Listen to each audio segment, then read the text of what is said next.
Going on you with a pick and hoe. In Minecraft, we in peaceful mode.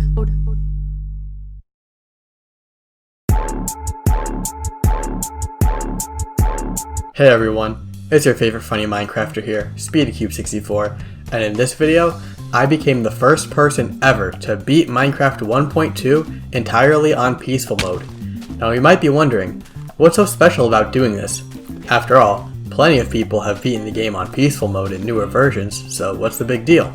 Well, all of these runs currently use one of two methods of entering the end. Peaceful runs in more recent versions of the game use an end portal with all of the eyes already in it, but these end portals only activate in versions 1.9 or later. Pre-1.9 peaceful runners get around this by trading with villagers for ender eyes, but trading with villagers wasn't added until 1.3. Because of this, beating the game on peaceful mode in versions 1.0 to 1.2 was thought to be impossible until a new exploit was recently discovered which allows you to get blaze rods in peaceful mode, which I'll get into later. This speedrun is in the Set Seed Glitchless category. I used a seed finding program to look for a seed with a nearby stronghold and nether fortress, along with a few other less important features. The main glitch used in this speedrun is the duplication glitch, which you're seeing right now. I crashed, oh shoot, need to reboot it. By reloading the world and using Alt F4 to crash the game, I can get the game to update the items in my inventory but not the items on the ground. And by repeating this process, I can make my stash grow exponentially.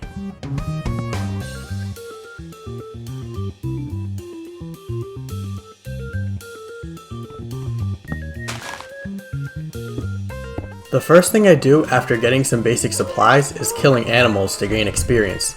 You might be thinking that this is an unoptimal way of doing so, but this is actually the only way to get XP in this run. I can't just make a mob grinder for obvious reasons, and other actions such as mining and smelting ores don't actually give you XP until later versions. So I just run around in a big loop, and when I get back to spawn, I have some feathers, wool, and roughly 3 experience levels. But it turns out that I'm going to need a lot more than just 3 levels. Thankfully, items aren't the only thing you can duplicate in this game. By running up this conveniently placed cliff and then jumping to my death, I drop some experience on the ground, allowing it to be duplicated. But there are some caveats with duping XP as opposed to duping items. Not only does it take extra time to set up, but you only drop a fraction of your XP on death, meaning it can't be duped exponentially. Also, for whatever reason, if you stand too close to the experience orbs while trying to duplicate them, the game will crash on its own and the glitch won't work. And even if I do everything right, there is still a chance that the duplication chain just stops working for whatever reason. Despite these difficulties, I can repeatedly crash the game to dupe this tiny amount of XP all the way until I get 14 levels. Once I get to this point, I'm set for the run and can continue on. Just kidding. I actually just stopped here so I can die again and restart the process. This time, I dropped the maximum amount of XP that can be left by a player. For whatever reason, there's a hard cap on this amount of around 6 levels. Had so many XP, now I got 6. Anyway, I can now dupe this somewhat bigger amount of XP until I'm really done.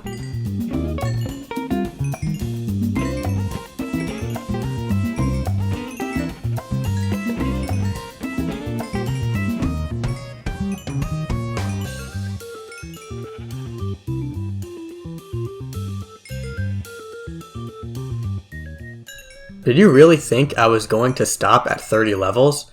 Well, in 1.2, the maximum enchantment level is actually 50, so I still have quite a ways to go.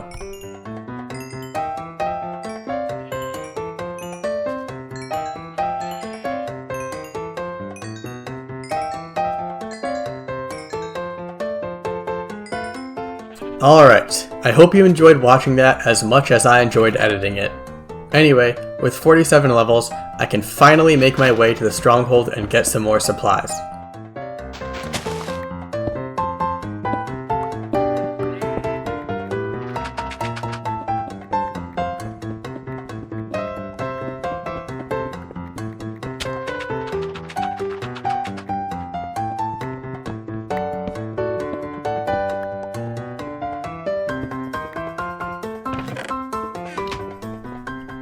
I head over to the portal room, but I don't have anything to do here yet, so I just dig down to another area.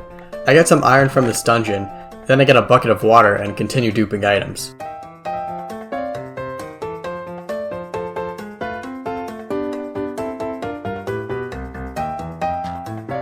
The only major shortcoming about the seed is that there's no blacksmith with obsidian, so I have to get it the good old-fashioned way. Different colored ores, but I'm only worried about the blue. Luckily, there's a nearby cave with diamonds conveniently placed next to a lava pool.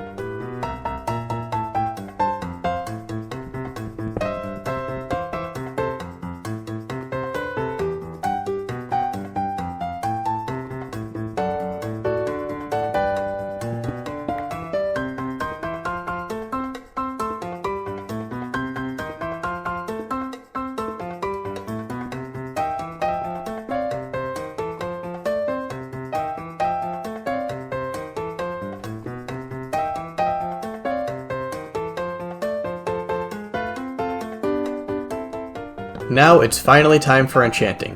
What I'm looking for is sharpness 4 on a diamond sword. This is about a 1 in 3 chance, but I do have a backup plan. I wait until after the game autosaves, which is indicated by the timer updating, then I enchant the item. If it's not sharpness 4, I can crash the game to prevent it from saving and taking away my levels. However, if I'm unlucky, the game might just decide to take away my levels anyway, so I can't rely on this trick too much.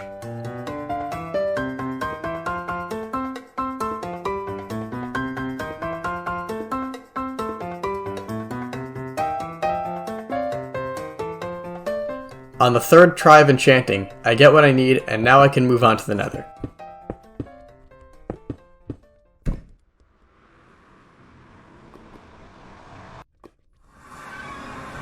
Hit the nether, I see no mobs. Well, not quite. This is the part of the run where everything comes together. On this version in peaceful mode, a blaze spawner obviously won't work like normal, but it does spawn blazes momentarily. The blazes exist for a single tick before the game removes them. It was recently found out by longtime speedrunner and strategizer CrafterDark that you can actually kill a blaze on this one tick by performing a critical hit with a sharpness 4 diamond sword. So the first step of this process is to surround the blaze spawner with blocks so that it spawns blazes right in your line of sight. Then the second part is to just click as fast as you can and hope that you can land a critical hit on the blaze at the exact right time. And I don't have one of those mice that can drag click either, so we're gonna be here a while.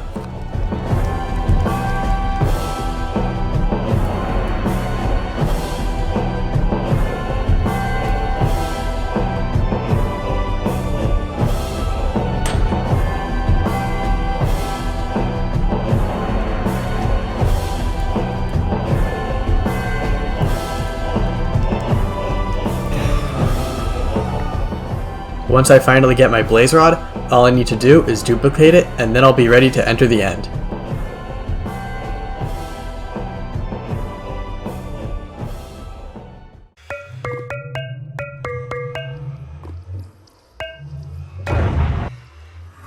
The end fight is not much different from the end fight in any other pre-1.9 run.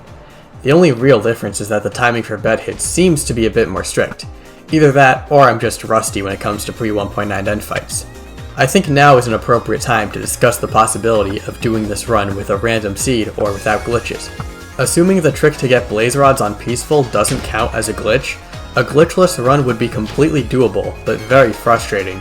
It would take an estimated 3 to 4 hours of killing animals to get to 45 levels, although it has been speculated that this process can be sped up by breeding animals or by making a squid farm. But even when you get enough levels, there's a good chance that you don't get sharpness 4 and your run just ends anyway. As for the ender pearl situation, there is a seed with 11 eyes in the end portal and several pearls in the stronghold chests, so we don't need to worry about that. Lastly, running this on a random seed would be even harder because you'd need to find all 3 strongholds without using ender eyes. You're not even allowed to use F3 for the official leaderboards because the F3 screen shows the seed in these versions. Some techniques do exist for narrowing down the area in which the strongholds can be, but even when you do eventually find them, it's quite uncommon that you'll even find enough pearls in stronghold chests to complete just one of the end portals. So runs on random seed and without glitches might be done in the future, but it would definitely take a lot of patience and luck to do so.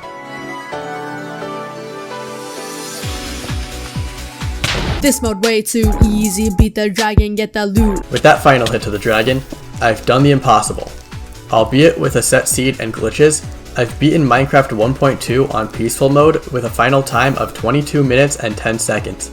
If you want to check out my very first completed run of this challenge or watch the uncut version of this video, you can use the links in the description or just click on this video's end screens.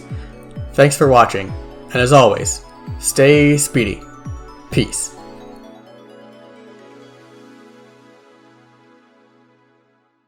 You're gonna get grief if you hang with me. Put the play until 3, we don't get no sleep.